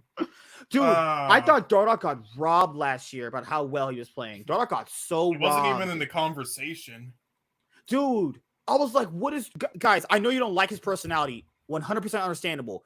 But his gameplay was insane. And it's Dignitas, a roster with worse players than they have last year than they have now. Dardoch had to work with worse players last year than what they have now. You know? I was like, okay, this is rigged. This is not even close to... This is not even rigged. I know this is rigged. To not even look at him is insane. I mean, fucking Jose Dioto got fucking first place jungler votes from all the Latin American fucking voters. So it's rigged. Dude, last year, I was telling people this. Last year, if you picked Jose Dioto over Dardoch, you are not... I don't even want to listen to your league opinion. Don't even talk to me. Yeah. You're actually a crackhead. But yeah, though, last year, though, in spring, there was literally like fucking no one, though, I would have picked. There was no standouts to me because Alfari, honestly... For like 1/3 of his games, he got fucking kicked in by people like he got kicked by people like Revenge. So and again, Team Liquid, the whole team was good, not just Alfari. So I wouldn't have picked him honestly, even though he was like the best in the league that year. And Blabber definitely not. I wouldn't have. So yeah, there really wasn't any like MVP choices in spring 2021. So that's basically why Blabber got it because because they were basically just voting off of the two best players instead of who deserved MVP because of that. And they were like, oh, I want to pick the native guy to North America. Well, for me personally, like for MVP, just how much Dardoch and Afro were doing for that team, I was going to pick either or. I think I had Afro in a conversation too. Like, I just don't like how people can see raw skill like that, and then it also carries the team. Because it's one thing to have raw skill, but it's one thing to also carry the team with your raw skill. Like, dude, without Dardoch, they wouldn't have even been in playoffs. That's how bad it was for them. But they were at one. Remember, at one point they were even competing for second place. At one point, yeah. Now without Dardoch, that was never gonna happen. Yeah, that wouldn't have happened. You that. But anyway, I wouldn't have picked Afromu though, just because. I really think people like again. He's a support who does all the little things. He's because he's black, right? Great guy to have. Because he's black. What the fuck? But no, can't give the black guy credit, Sean. People were overrating him a bit, like all the casters and analysts. Like he would just make a good like support engage, and the casters would just for some reason freak out. Oh, give this guy MVP already! Just hand it to him. And I'm just like, shut up. And then they also don't realize that Neo was also just a great ADC that for some reason didn't get a chance until now. It wasn't Afromu mentoring him. All right, guys. Golden Guardians versus Cloud9. There's not much here. Cloud9 just kind of beat the shit out of them. Oh, nice comment, Chaz. TSM needs to get the fuck out of here. Holy shit. Oh, Chaz, are you awake later? So, yeah, guys, this game with Cloud9 versus Golden Guardians, Summit versus Licorice in the 1v1, Summit getting the poke off. Licorice kind of flashed in place really weird here. Summit playing off the Meganar really good here as well. Then, right here, you'll witness. Okay, so he goes in. Hits, misses that. Licorice flashes in place, doesn't reload in time, and gets first blooded. After that, Licorice is completely killed. Licorice played terrible this game, but outside of that, he's played great, but... Blabber actually, I would say Cloud9 actually got kind of draft gapped in this game outside of top lane. Their draft was bad this game. I was like, holy shit, this draft is terrible. How did this even work? Yeah, again, like Jin, unless you get him ahead early, I'm not the biggest fan of. Or like he was amazing at one point, like when Huan Fen was at Worlds, but now I'm not the biggest fan. There's ADCs that can do exactly that. I mean, Nautilus I don't mind, but yeah. Again, I think Hecarim. Usually I love Hecarim in any scenarios, but honestly, I think Hecarim's been a bit overrated this meta, outside of certain like cases with like. But yeah, anyway, continue. Sorry. So yeah, I did agree with Sean. The draft is better on Golden Guardian side, but when you have better players, it doesn't even really matter. Essentially, Yeah, that's what sucks about League. Because right here, they played this team fight really bad. Actually, they played this terrible. Like, why would they engage into a Victor with Gravity Field and his stun up? What's your opinion on Lost? He's actually been okay. He's probably top 6 ADC. Yeah, I'm not a fan of these Graves picks. Honestly, I think it's an alright pick. I think it's a good pick. I just think there's way better top laners. I think for Graves people top, like wave clearing with him. That's why they keep picking him. Well, Graves top works when you're doing split pushing very well. And I don't think a team like Golden Guardians could really do that to the absolute fullest potential. But then again, they do have a really good early game, so they're factoring in, okay, if we're going to win early game, the Graves pick is going to do really well, especially does really well into Gnar when it goes into mini form. But then again, it is Golden Guardians. And that's the thing is, with this composition, Golden Guardians have Engage, they have Poke, they have Karma speed-ups. C9 just have pick potential with Ahri and Hecarim Engage. That's it. I mean, you have Nautilus Engage too. I just think the tools in Golden Guardians comp is better. C9 just played it out better. That's all it works. And yeah, Cloud just beat the shit out of them. The EG game was the one people were like clowning Summit on, but they literally tried to gank this guy 1,000 times. It's like there's nothing they can do about that. Also, Blabber and Fudge having a great week. Blabber and Fudge had the best mid-jungle duo week they've had, well, since the year started, essentially. Blabber on this Volibear game, holy fuck. Blabber popped up so hard in this Volibear game, and he was going Bear too. I was like, that's getting all the kills. Yeah, well, because this is his kind of champ where he just runs at people and doesn't think, just like a bear. Well, it's either that or you give him Olaf, and you can't get Blabber Olaf. Yeah, he just runs at you dead. That's what Blabber does. He doesn't think like other junglers. He just runs at you, doing whatever. Look how much resources they have to invest into fucking Summit top lane. Otherwise, he's just gonna beat the shit out of him. Holy shit, man! God damn. And that's the thing. One of the issues with Cloud9, I wouldn't say their bot lane's an issue. It's just an issue they have is they lose a lot of 2v2s very convincingly. Not by at least getting killed. They lose a lot of trades very effectively. That's one of the biggest issues a Cloud9 bot lane has. Yeah. And then people were like criticizing Summit this game. Really did I don't get why people are saying he played bad. He got fucking camped so many times. Like, of course he's gonna die like 4 times. Then did you see him afterwards? The Cloud9 bot lane were losing the 2v2 with Blabber helping them. I was like, okay, like, sure. So you have the Cloud9 game right here. They do the Realm Warp down bot. Yeah, this is where they killed the bot lane. I don't really think they were losing the bot lane much, really. They were losing a lot of the trades, essentially. Sure, and then Blabber gets 2 kills. Blabber just ran through this game. I mean, it's Ezreal and Karma, though. Good job, Summit. Keep going, man. You got it. You can get him. I don't know why Impact just didn't go for that. He easily could have killed him right there. There's no way he was going to have... What's the thing she does where she makes herself invulnerable? The W? There's no way he had it up right there. No way. He bluffed the shit out of him right there. Definitely. But also, do not give Fudge fucking Rise from now on. His best champions is like Fudge and Rise and Ahri. Those like his best champions. Yeah, and Ahri you can let through. That's fine. It's beatable, but do not give him Rise. Holy fuck, on Rise, he just seemed like a different player. I'm like, I'm looking at a completely different dude on Rise. Got it. Like, he does way more damage than he should on Rise, than any others do. Good job, Summit. Keep going, man. You got him. Oh, yeah. No, jeez. Yeah, again, he gets camped all the time like this, and people are saying he played bad because of his deaths. Like, of course he's going to die a bunch. Then did you not look at the rest of the map while they're trying to kill Summit? And then did you not see Summit afterwards in team fights once he's out of lane? Like, Jesus fuck. Later on during the game, C9 definitely come through.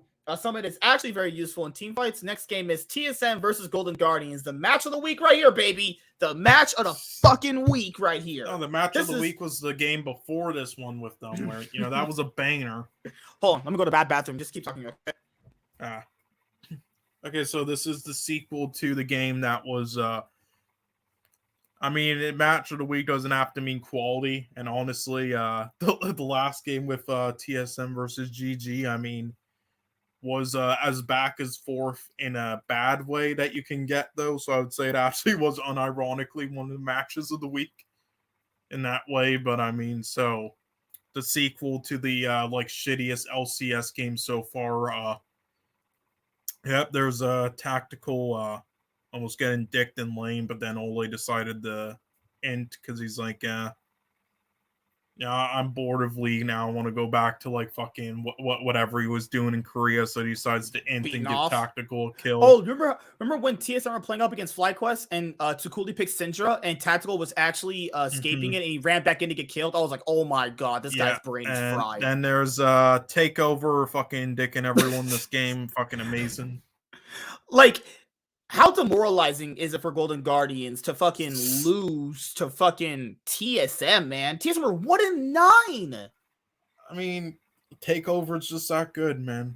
Okay, Sean. That's too much. I told you, listen, he had this potential. He didn't live up to it in lock-in or anything, but he has this this is his ceiling. He can be really this good. Oh Lord. That's why they didn't just release Sword, who they were trying to build up. So right here, a lot of people were talking about this right here. So the Corki package, a lot of people didn't know it could actually move you over that wall. I didn't know that either. I was like, that's kind of cool. I didn't know that, honestly. Yeah, but it didn't matter because, sometimes in League you can have the best engages ever, but if you're just on the right place of the, in the right map, time, then yeah. It's one of those things where TSM, it's hard to say if they had a good game or the Golden Guardians just completely flub every single bit of their engages. I think it's a bit of both, but definitely look at Tactical did not, but it moved them over, and then he misses the rocket because of it. All the damage the rocket could have did, the Corki package moved them. That's just so unlucky. Good job, Speaker. Good job, man. Nice job. Good job, Shenny. Yeah, I think TSM did.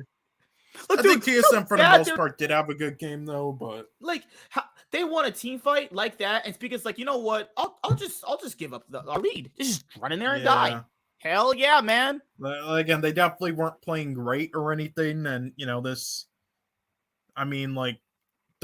It's not a high bar to how do I say after how TSM played before, it's not hard to look then good. True. But I do think they were genuinely good despite their mistakes. But it was also Golden Guardians just not doing that well today. Besides Prize Stalker, again, I think Prize Stalker has honestly been maybe the number 4 best jungler so far. He's been pretty solid. I think don't have bad players essentially. Yeah. They just play bad. At first, I thought Pride Stalker was gonna rely too much on wild picks like Zed, but he's proven otherwise a bit now. Why would you fire your rocket? Look at that. Yeah. Although, please do not put him on Lee Sin ever again. His Lee Sin isn't very good. He you see almost every Lee Sin in the game do these crazy plays. Pride Stalker literally just doesn't do any of it. Do not put him on this champ again. Dude, I just don't get it when it comes to some of the gameplay. They're gonna make engages like that, win it, then they start 50-50ing the Baron. Why would they go over the wall right then when the Baron's not even fucking halfway done? He leaps, so Licorice is chunked out. He's about to die. They have to peel off the Baron because it's also now regenerating. They're now chunked out. Somehow they can turn the team fight around. And then also you have right there where Huni just goes into Zhonya's. They're all chunked out from the Baron. And then they now just get all fucking killed. What the fuck is going on with Golden Guardians' macro decisions? Who are making these calls? This is fucking terrible. Here comes Takeover. Let's go, baby. Oh, yeah, there you go. They could poke him out right now. They could actually scare and poke him. And that's what they do. That's a good thing. Yeah. But yeah, dude, after I saw that, I was like, Golden Guardians, you were playing so bad. Holy shit. Last time, the reason why TSM lost was because they had Kyoto. Now, they won because they had fucking takeover. Hell yeah. Yeah, but I told you there's like a, how do I say, like a tradition for some reason, or like a, well, not a tradition. What do you call it? Like a habit, or like something that repeats itself, whatever. And like when it comes to like LCS, where whenever like a team subs in a new player for like 2 games in a week, most of the time, if you look at the record, they usually go like 1-1. If you look at its that history, nice refresher is always good for teams that are losing. You get a new player in, you trying to yeah, and they do well usually go because of the guy 1-1. in. They don't Yeah. play good, but they go 1-1. Like you've seen it so many TSM times. win this game, and now we have what should have been match of the week: Team Liquid versus the 100 Thieves. 100 Thieves decide to themselves, you know what? Let's just lose. Abadage getting camped early on. He just got camped consistently. Yeah, I mean, it's a good strategy with how he's played. Yeah. Yeah, and you tilt him, you put him behind. I like the strategy. I like it. This guy Overall, called himself the best mid laner at the start of lock-in. I just want you to remember that. Let's let that sink in. So he's like, you know what? They literally just ganked me right then and there. Not even a minute later, he gets killed again in the exact same spot. Yeah, it's like, they won't do it again. They won't do it again.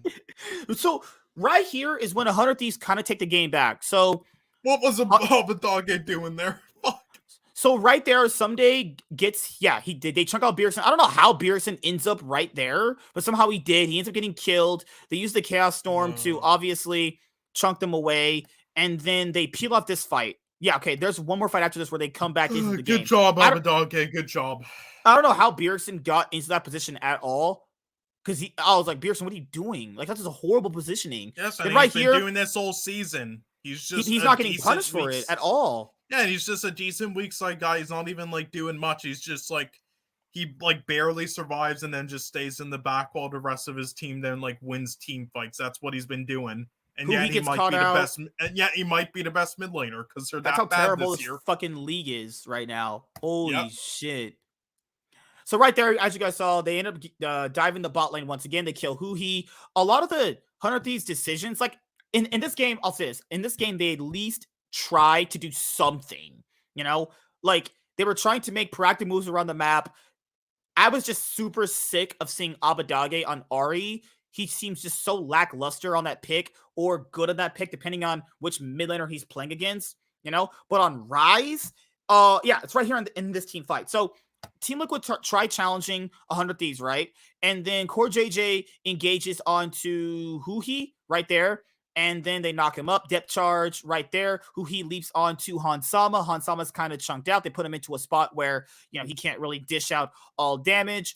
Yeah. Right here, Closer jumps in. He jumps out. Right there, Someday just dives the back line. Right after that, Someday kills Hansama. Right here, yes, this is where they actually make a decent comeback, but they throw every bit of it away after this.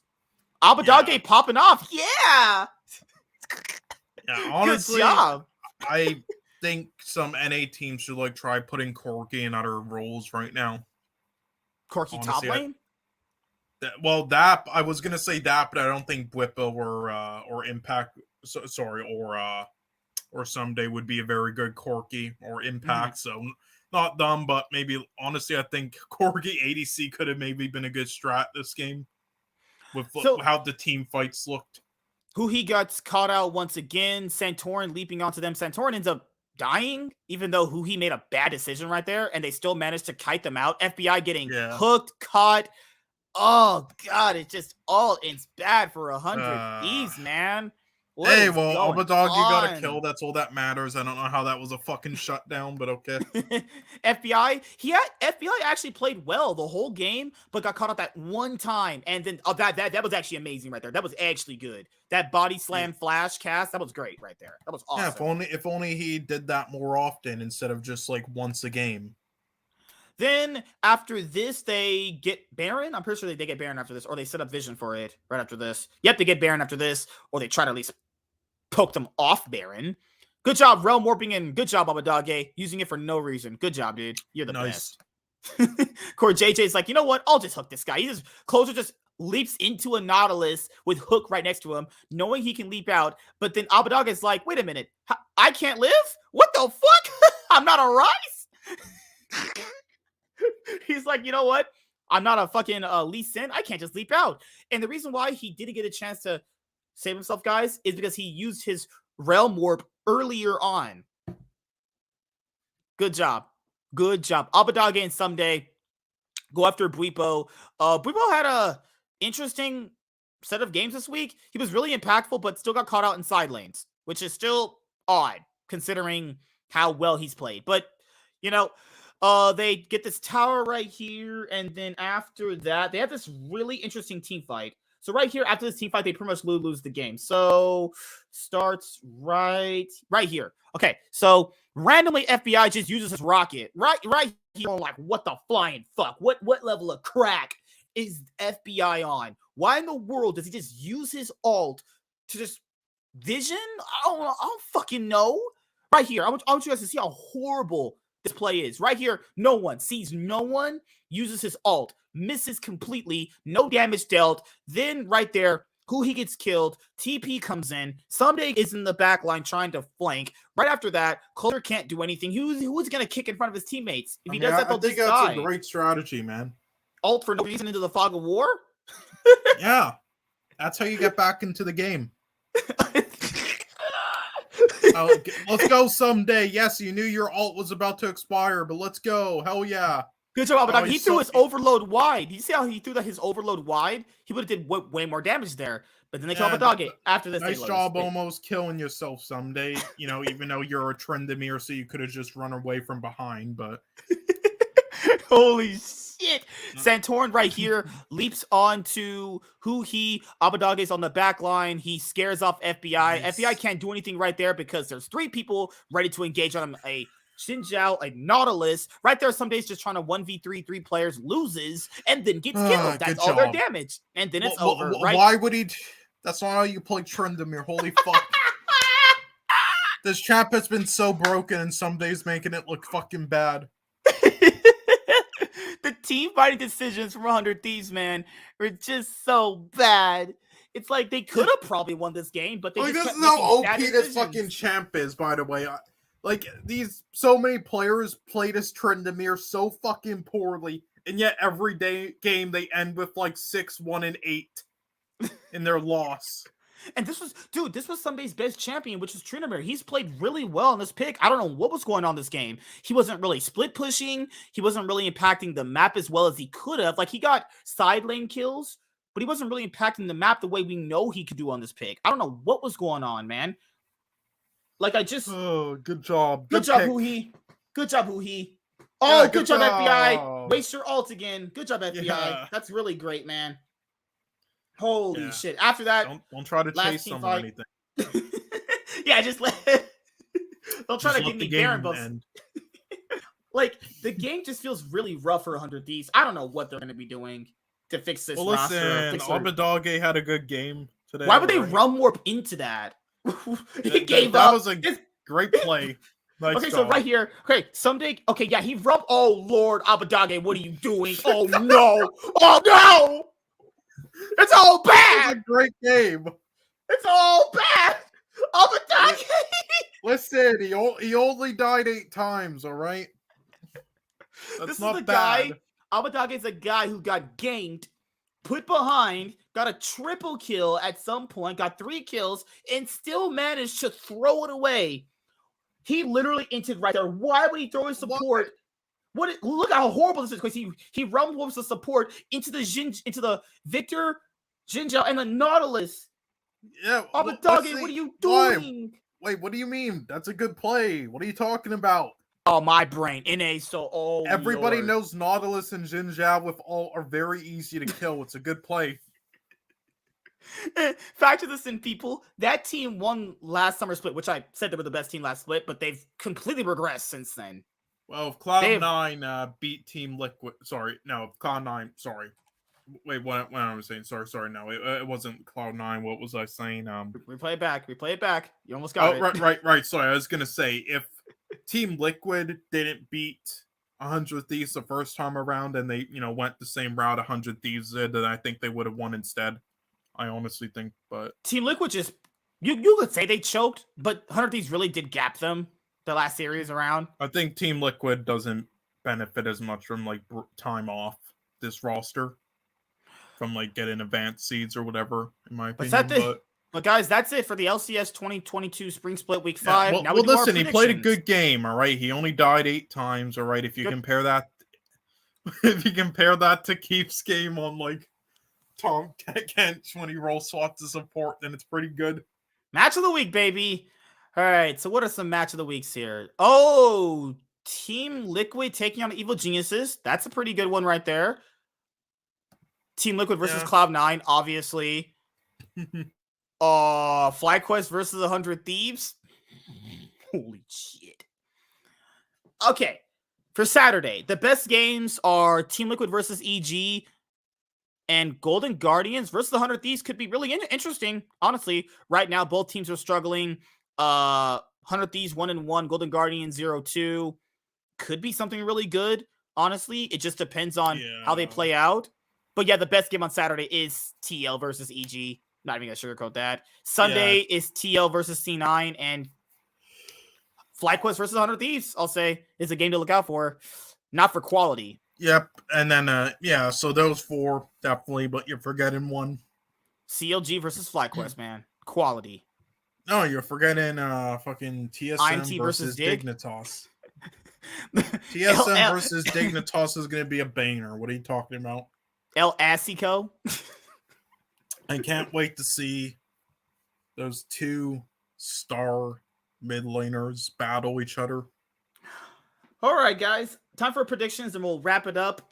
Also, I want to tell you guys something before we end the show, which will be after this. All right, I'll choose FlyQuest,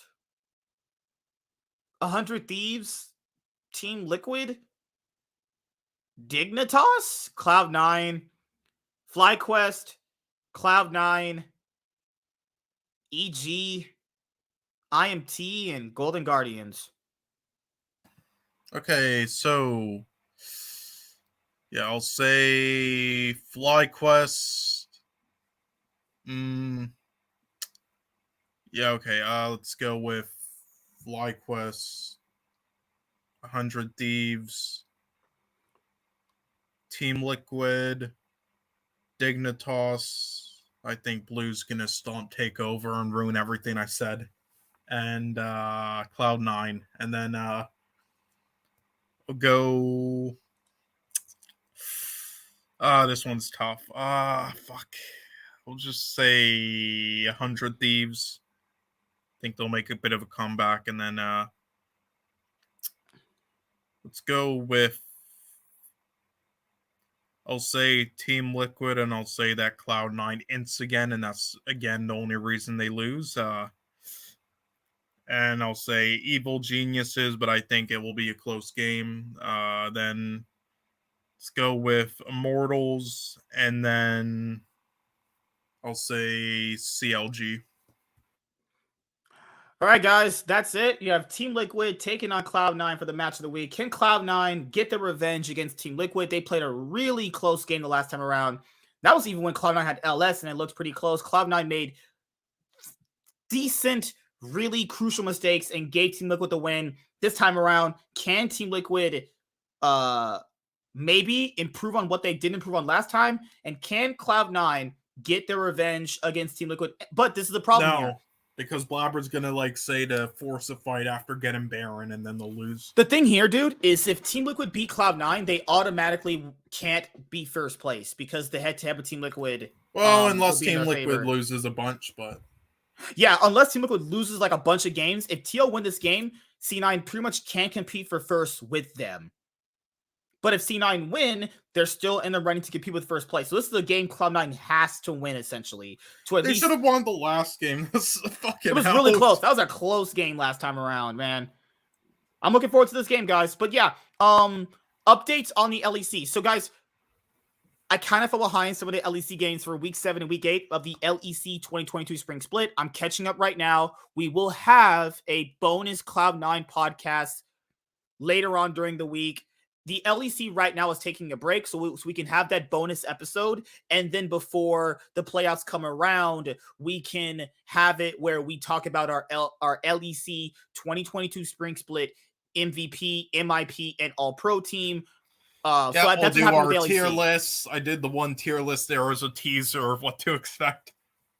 Because I'm going to do the pro teams and everything, but I'm also going to do a tier list of all 50 players on both EU and NA. Hi, Witless Mean. Stop putting NA players on Rise. I'd stop putting them on Ari.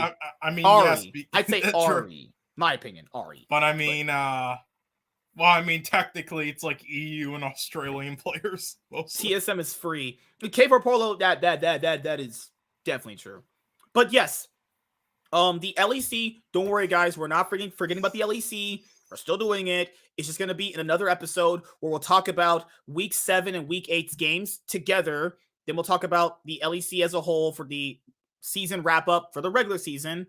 Then, before playoffs, we will have another LEC dedicated episode for the All-Pro team, MIP, MVP, and predicting the playoffs first round. So we'll do what we're doing here for Week 7 and Week 8, wrap it up for the LEC 2022 Spring Split, stop it there. Next time around, All-Pro team, MVP, and then we'll do predictions. For the LCS, this will keep continuing the same way until, the regular season is over. When the playoffs come back for the LEC, if the LCS is still going, we'll just merge them in together again, because I like to keep them all merged together, that we can talk about everything all at once rather than doing it, fucking separate. It's only separate when seasons begin and seasons end for the Cloud9 podcast. Just make sure you guys know what's going on. So we'll have a bonus Cloud9 podcast episode coming up later on this week, covering the last few weeks of the LEC gameplay, then talking about the teams overall as a whole.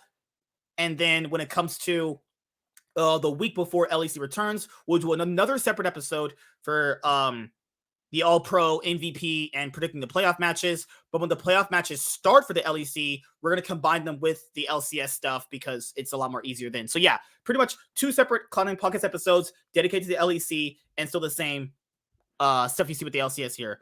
But yeah, that's pretty much it. Sorry, guys, I had to push this back a little bit. I was just not feeling well this past week. I just had a really rough week, but your boy's trying, I had a really rough week. I was just feeling bad, not like it was more physically, not mentally. It was still more physically, honestly. Physically, I was just not feeling very well. I'm better now, and I'm all more rested now, mentally wise, so I can start doing a lot more. Just we'll have podcasts every single week. There's unless news comes out where we have a roster shift. I know I missed the one with the TSM roster shift, but let's be honest, that roster shift, it doesn't mean shit with TSM because they're just fucking bad, So that's just how I personally think. So yeah, be on the lookout for 2 separate Cloud9 podcast episodes on the LEC. One of them coming up this week, and we'll have our regular LCS episode of the Cloud9 podcast after the LCS 2022 Spring Split Week 6. 2 more weeks up after that. But yeah, it's a good thing because grinding League and watching it and binging all these matches is tough.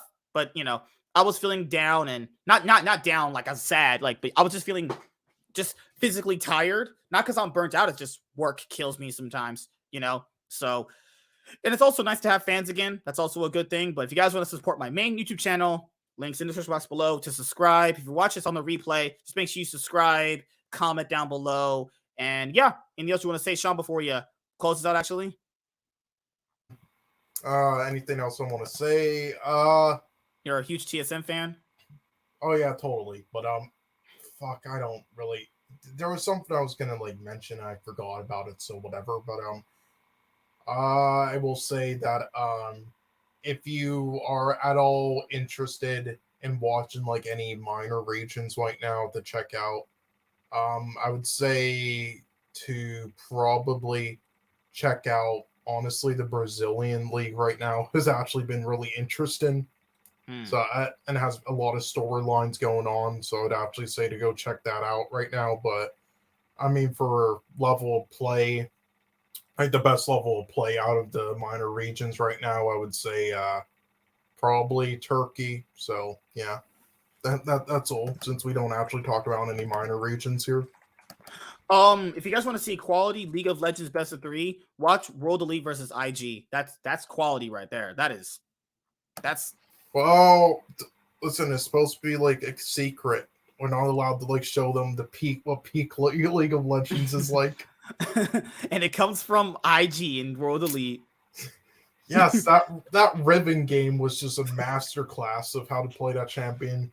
When I saw him headbutt the Aphelios away so they didn't kill him, I was like, this guy just mentally gave up in his brain. Yeah, well listen, I mean, I'll tell you a little secret.